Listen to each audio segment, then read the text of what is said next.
நான் சொல்ற மாதிரி பேசுனீங்கன்னா உங்க எல்லாருக்கும் பணம் கிடைக்கும். பணமா? ஆமா. ஓ, என்ன பேசணும்? எவ்வளவு பணம் கொடுப்பீங்க?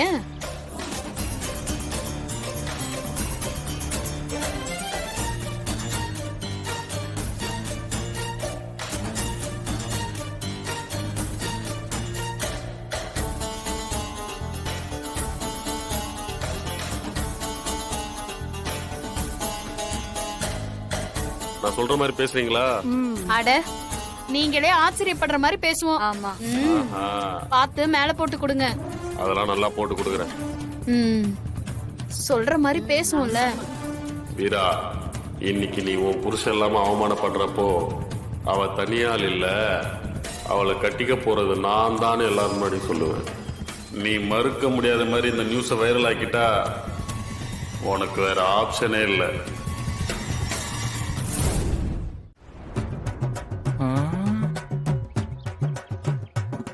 வா வா. என்னடா?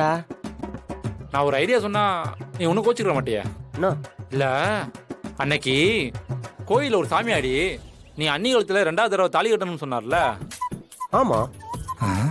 இப்போ 15 ஜோடியில ஒரு ஜோடி தூக்கிட்டா எப்படி இருக்கும்? புரியல. ஐயோ தல, 15 ஜோடியில ஒரு ஜோடி தூக்கி விட்டா இந்த ஃபங்க்ஷனே நடக்காதான். ஏன் 14 நல்ல நம்பர் இல்லையா? எப்பா 15 ஜோடிக்கு தான் திருமண மணி வைப்பாங்களாம். சரி, அதுக்கு என்னடா இப்ப? ஒரு ஜோடியை தூக்கிட்டா மத்த எந்த ஜோடிக்கும் கல்யாணம் நடக்காதாம்ப்பா. அண்ணியோட ஏற்பாட்டுல தான் இந்த கல்யாணமே நடக்குது. அது நடக்கலன்னா ஃபீல் பண்ணுவாங்கல்ல. எப்பா மொத்தம் 15 ஜோடிக்கும் கல்யாணம் நடக்கணும். தன்னோட தலைமையில நடக்கிற இந்த கல்யாணம் நிச்சயமா நிக்க கூடாதுன்னு நினைப்பாங்க. அப்ப நீ உள்ள புகுந்து அண்ணி கிட்ட பேசி அந்த 15வது ஜோடியா நீ அண்ணி நின்னு புடுங்க. எப்படி ஐடியா? ஐடியா நல்லா தான் இருக்கு, ஆனா ஒர்க் அவுட் ஆகும் இல்ல. பாப்பாவை கொல்லணும்னு நினைக்கிறவன் தான் கடத்த போறேன்னு கால் பண்ணி சொல்லிட்டா பண்ணுவான். ஆமாப்பா, சொல்லிட்டு செய்யறதுக்கு அவன் என்ன முட்டாளா? ஆனா ஏன் இப்படி பண்றான்? என்னமோ தப்பா இருக்குடா. அப்படி சொல்றதா இருந்தாலும் வீராக்கு தானே போன் பண்ணி சொல்லிருக்கணும். வீரா கோயில்ல இருக்கிறா, அவளுக்கு எதுவும் தெரியல. அப்ப யாருக்கு ஆபத்தா இருக்கும்? தெரியலையே.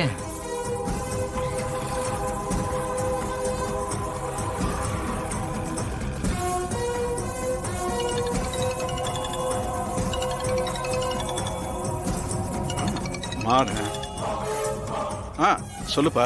அப்பா, பொம்மை எடுத்து பாப்பா கூட விளையாண்டுகிட்டு இருங்க. நான் வர்ற வரைக்கும் அவளை விட்டு ஒரு இன்ச்சு நவராதீங்க. எங்களை தவிர தப்பா வேற யார் வந்தாலும் சரி, முடிச்சிருங்க. சரிப்பா.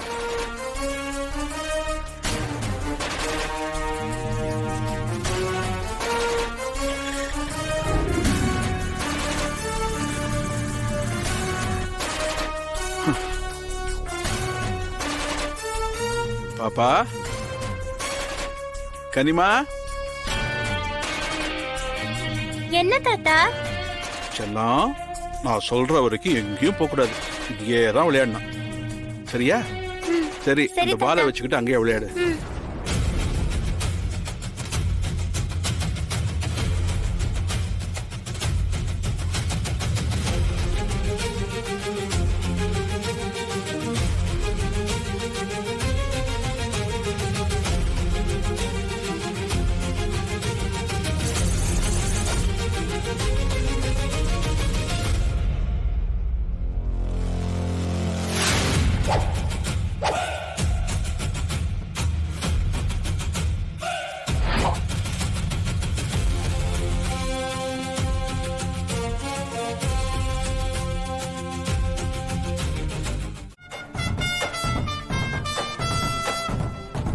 லேட் ஆகல, கரெக்ட் டைமுக்கு வந்துட்டேன்ல.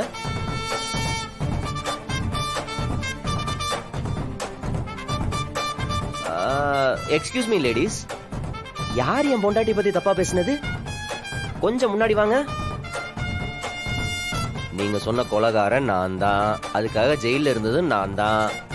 சும்மா எல்லாம் போல, என் பொண்டாட்டியோட அக்காவை கொன்னவள கொன்னுட்டு ஜெயிலுக்கு போனேன்.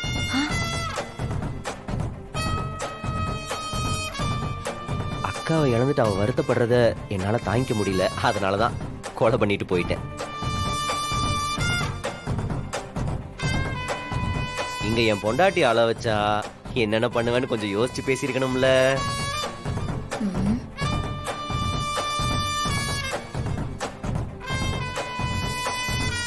இந்த கோயில்ல யாராவது ஒருத்தர் என் பொண்டாட்டிய பத்தி தப்பா பேசி அவமானப்படுத்துனீங்க, ஒரு கொலை பண்ண எனக்கு ஒரு கொலை இல்ல, இன்னும் 10 கொலை கூட பண்ணுவேன். பேசுன அத்தனை வாயும் அறுத்தெறிஞ்சிட்டு போயிட்டே இருப்பேன்.